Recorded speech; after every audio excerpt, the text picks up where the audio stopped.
எங்களை நேசிக்கிற பரம தகப்பனே, இந்த அருமையான நாளுக்காக உம்மை துதிக்கிறோம், தோதுவிக்கிறோம் அப்பா. கடவுளே, ஏதோ இந்த மாதத்தின் முதல் வாரத்தில் இருக்கிறோம் ராஜாவே. கடவுளே, இந்த நேரத்தில் சுவாமி நீர் எங்களோடு கூட இருந்து இந்த மாதம் முழுவதும் எங்களை நீர் கரம் பிடித்து வழி நடத்துங்கப்பா. எங்களுக்கு தேவையான எல்லா காரியங்களையும் கடவுளே நீர் வாய்க்க பண்ணுங்க சுவாமி. கடவுளே, நீர் எங்களோடு கூட இருந்து இந்த மாதத்திலே இன்னும் அதிகமாக கடவுளே நாங்கள் விட்டு கொடுக்கும் தன்மை, பொறுமை, நிதானம், சகிப்புத்தன்மை கடவுளே எல்லாவற்றையும் நாங்கள் கற்றுக்கொள்கிறவர்களாக மாறட்டும் அப்பா. எங்களிடம் இருக்கக்கூடிய அகம்பாவம், ஆணவம் கடவுளே எல்லா விதமான பொறாமையான குணங்கள் எல்லாம் எங்களை விட்டு அகன்று போகட்டும் சுவாமி.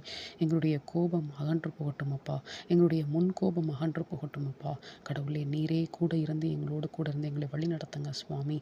அதே போல் எங்கள் மனதில் இருக்கக்கூடிய சஞ்சலங்கள், சபலங்கள் எல்லாம் எங்களை விட்டு நீங்கி போகட்டும் அப்பா. தவறான வழியிலே சென்று கொண்டிருந்தால் கடவுளை இந்த மாதத்திலிருந்தாவது கடவுளை எங்களை நாங்களே திருத்திக் கொள்ளும்படியான ஒரு பாக்கியத்தை கொடுங்கப்பா.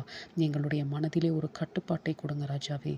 நீரே கூட இருந்து தவறான வழியில் செல்லும்படியான சூழ்நிலை ஏற்படும் பொழுதெல்லாம் அந்த சஞ்சலங்கள், சபலங்களில் இருந்து விடுபடும்படியான பாக்கியத்தையும் எண்ணத்தையும் எங்களுக்கு கொடுத்து, கட்டுப்பாட்டையும் எங்களுக்கு கொடுத்து எங்களை பாதுகாத்து வழி நடத்துங்கப்பா. நீரே கூட இருந்து வழி நடத்துங்க சுவாமி. ஆமேன்.